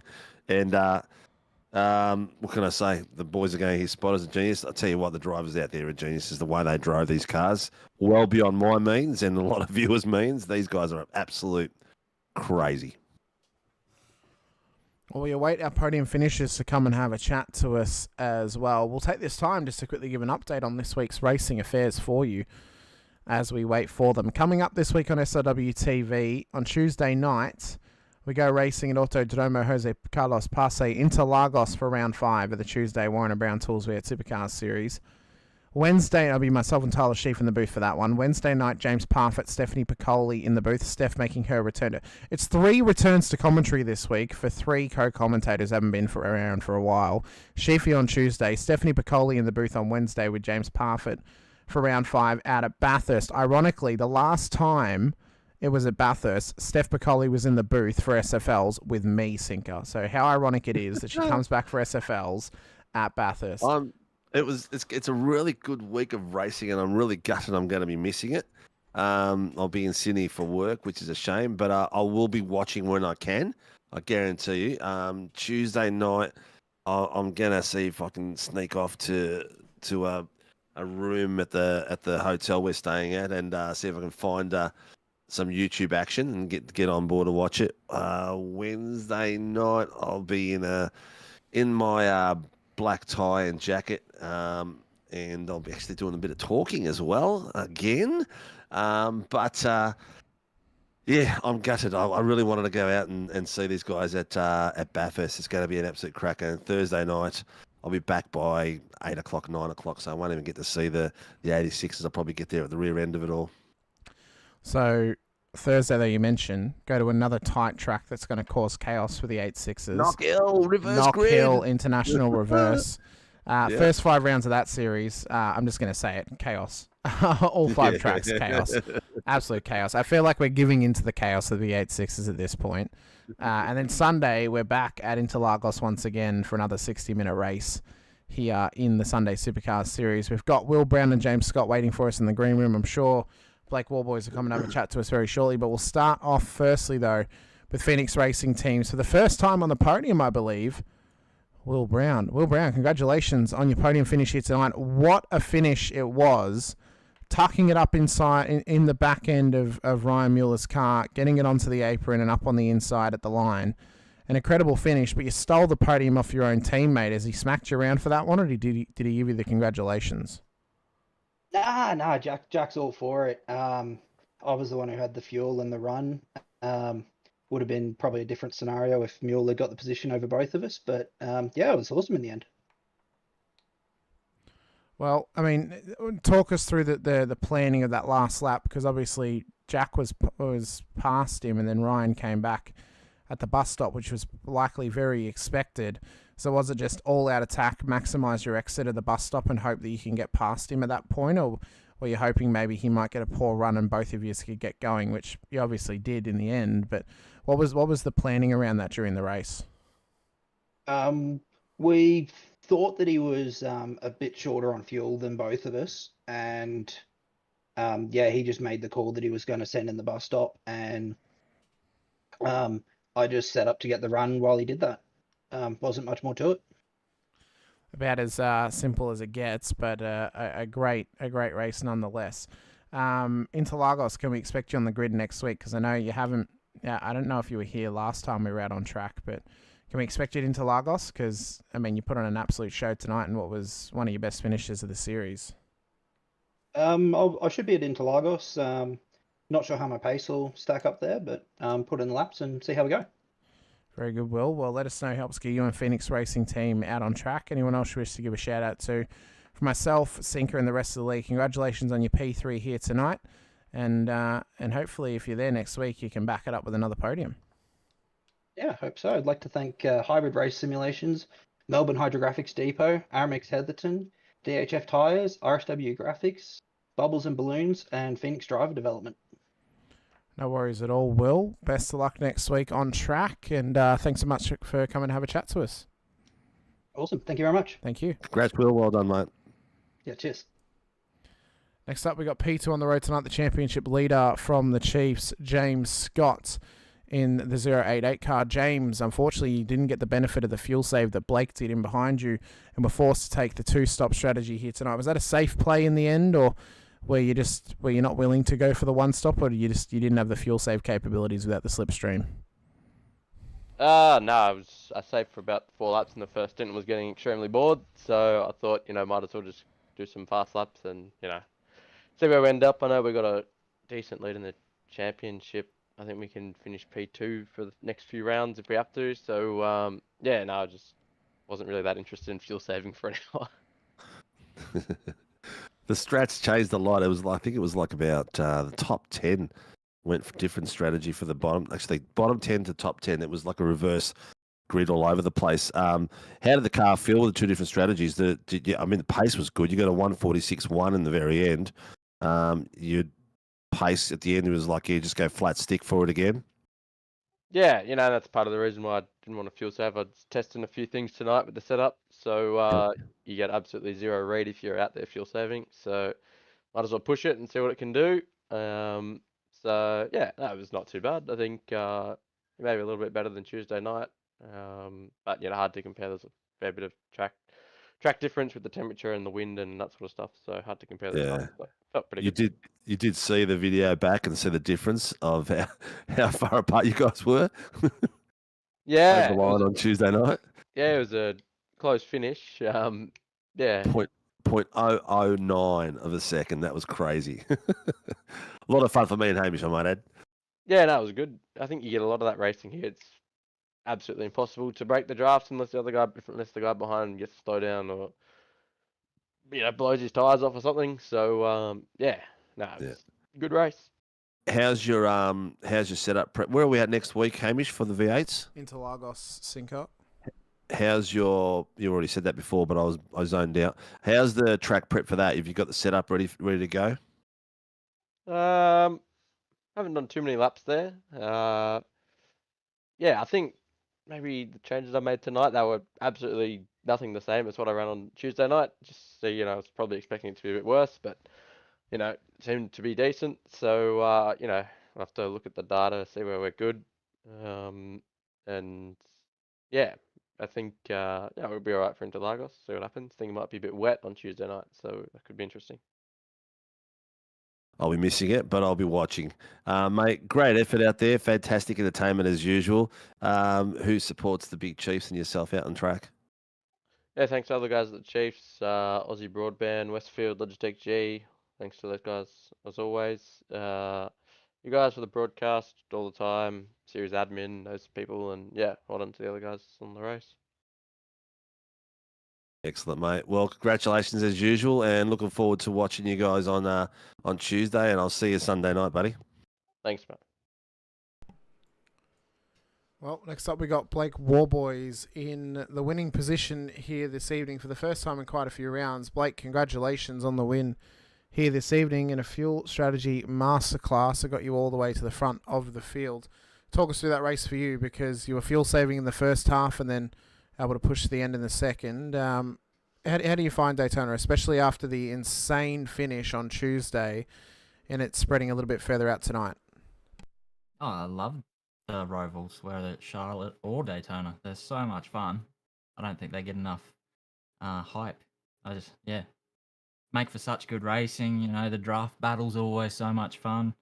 Always save that little bit of fuel to try and undercut your rivals and that sort of stuff. So, it makes for really good racing. The racing's usually clean, so love it.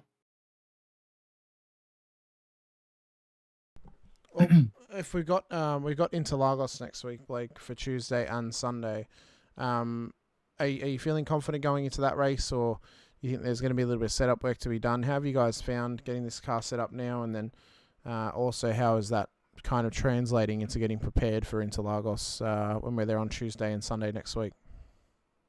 I think we're getting our head around the car a bit more again. We found a little bit more tonight, which is nice. So able to really, instead of being that about a second off James, but being able to stay in the tails, be able to right up behind him tonight. So and be able to save. So we are learning quite a bit each time we go out. We're trying something different because it doesn't matter who you really talk to. Everyone's sort of struggling with these cars because they don't react how they probably should. Interlagos, I don't think I've driven the car there yet, so we'll do a bit of practice tomorrow night, I think, with the M1 guys, and we'll see what happens. Should be a good fun. What do you think the biggest challenge is going to be at a track like Interlagos? Just keeping the front tire on the thing. These things understeer like crazy, so through all that tight, twisty stuff in through the center or the middle sector, it'll probably kill the front tire and turn one. So yeah, it'll make it interesting. Whoever can look after their fronts, I reckon, will probably management. Yeah, I reckon that'll be it. And depending on the fuel tank, it may be a bit of fuel strategy again. Well, we always do love a bit of fuel strat. Makes things, it puts a bit of a twist on the storyline, that's for sure. It's a shame we can't do any more twists like different tyre compounds and stuff like that. That'd be pretty cool. But we're not F1. Mate, another cracking race, some really good battles there, and fun watching you guys tow each other all around and get so close to each other. A quick one on that. Some of your boys are starting to get better at it as well. I'm noticing Billy Mole learning how to follow cars a lot better. He's not as twitchy behind a car, if you want to put it that way. He looks like he's a bit more relaxed when he's sitting behind a car at fast pace. Yeah, been putting in a bit of work. We've changed their wheel settings quite a lot, both Troy and Billy, which has given them a lot more confidence. Which is really good to see, and they're still tweaking that slowly to get that proper feel. Like we all are, I'm always changing a setting to sort of see if something might feel a little bit better. But yeah, they're just getting better and better, and doing, racing 3 times a week is really good. So they're getting quicker. They're getting quicker at scops. The gap between them and me is coming down, which is really cool to see. Yeah, we've been watching that, and you can see it. Yeah, no, with me and Billy setting the exact same time in qualifying, that was pretty cool. So that was unreal. To the third decimal point, spot on. I would have loved to see what happened to the 4th decimal point. Yeah, but iRacing doesn't provide that. no, but it's good. Troy's still got a bit of bad luck. I don't know, what he's done, how many mirrors he's broken, or ladders he's walked under, but he's keeping his head on really well, and the results will come for him for sure. And Billy will be getting a lot more podiums very soon as well, I think. Yeah, the boys are looking sharp. And Ryan Mueller, his nemesis, as I would say, has had an absolute cracker tonight too. And again, they finished within a position of each other, which is really good to see. It's a really good friendly rivalry out there, or probably not even a rivalry. It's probably just me and Hamish noticing them racing around each other all the time and putting on a show for the viewers. But it's good to see them both rising to the top as they're coming through as well. Mate, spectacular race again, great win. The points stretch for the rest of the championship is all very close now. James said he needs seconds all the way through. We know we've got some spectacular tracks coming up, so good luck to both of you. Who gets you on track and supports the team and yourself? So shout out to Reg James. That was his fuel strat, so thanks, Reg. Wodonga Carts and Parts, Crop Promotion Carts Australia, Stone Street Plumbing, Super Cheap Auto and the Super Cheap Group, Paul Guys Adelaide, Barella Cabinets, LGC Images, Dave 37 Racing, All Boys Motorsport, Send It Don't Bend It, Amp Air, M1 Cars, and Peggy's Performance and Dynatune, and Johnny for jumping in and spotting again tonight. Excellent stuff, mate. Well, congratulations and good luck for the rest of the week. I'll be watching from afar, missing out on all the action, and take it easy and good luck. Yeah, no worries. Thanks, guys. See ya. Hamish Munro. Mr. Sinkovic. This is another epic battle at Daytona. A lot of fun to be had. We are at a spectacular track next week. I will see you Sunday night for that. You will indeed. But all the viewers will have the gracing of all our well, they're not second string. They're all been first strings at some point, but have gone back to a bit more racing. Sheafy, Piccoli, Cowie, you'll have fun with them, and no doubt. The ringers will call them, Sinker. The ringers. The ring-ins. Yep. The OG ring-ins. Yeah, I suppose. The old guard. The bench warmers, maybe. Yeah. Well, mate, take it away. I mean, bench warmer week is coming up for us in terms of the broadcast, but no, big week ahead of racing, as you mentioned, Interlagos on Tuesday night for the Warren Around Tour V8 Supercars series for Split 2 and Split 1. It'll be normal race length, so 40 minutes per racing, or 40 minutes per race, 60 minutes of racing on Sunday for that track as well. Knockhill on Thursday for the Toyota GR86 Nationals. Wednesday for the Moser Racing Super Formula Light Championship will be out at Mount Panorama Bathurst as well. So you guys are not want to miss any of the action, so be sure to hit the like button if you're watching over on Facebook. Like the page as well if you're watching on YouTube. please hit the like button and subscribe, the bell icon too, so you're notified whenever we go racing here on SRW. We're only about 30 subscribers away from 1,500. We'd love to get there by the end of Season 2, if we possibly could. And we would so appreciate it. A big shout out to all of our series sponsors, including our title sponsors, Warren & Brown Tools for their support of the Tuesday Night Fiat Supercars Series and the Sunday Night Fiat Supercars Championship. Tomorrow's Racing for their support of the Wednesday Night Super Formula Lights Championship and coming on board this year as the Australian Open Wheel Nationals title sponsor as well. As well as other series sponsors, Shunt Scenery, Grim Industries, home of the V8 Coffee Table, which can be found on Prime Video's Top Gear Australia during the news, interviews and other studio segments. And as well to Phoenix Driver Development, be sure to message PDD on Facebook or Laz and Rehan Leonage on Discord. And they'll be sure to set you guys up with some setups or some training sessions too, and they'll be able to find a time slot for you. They do everything from the 2009 Ford Falcon Supercar up to the Gen 3 Supercar as well. They specialise in supercar setups and test practice sessions and training sessions as well. All of our sponsors have got direct links in the stream descriptions of all of our streams throughout the week here. But I've been Hamish Munro with Steve Sinkovic alongside. Appreciate your time, appreciate your effort being here with us once again for round 12 of the Warren & Brown Tools V8 Supercars Championship out at Daytona International Raceway. Myself and Sheefy will see you guys on Tuesday for Interlagos. Myself and Sinker will see you guys next Sunday from Interlagos as well. It's the Brazilian fever hitting our shores for Supercars action next week. You guys don't want to miss it. But until then, stay safe, drive hard, and as always, bye for now.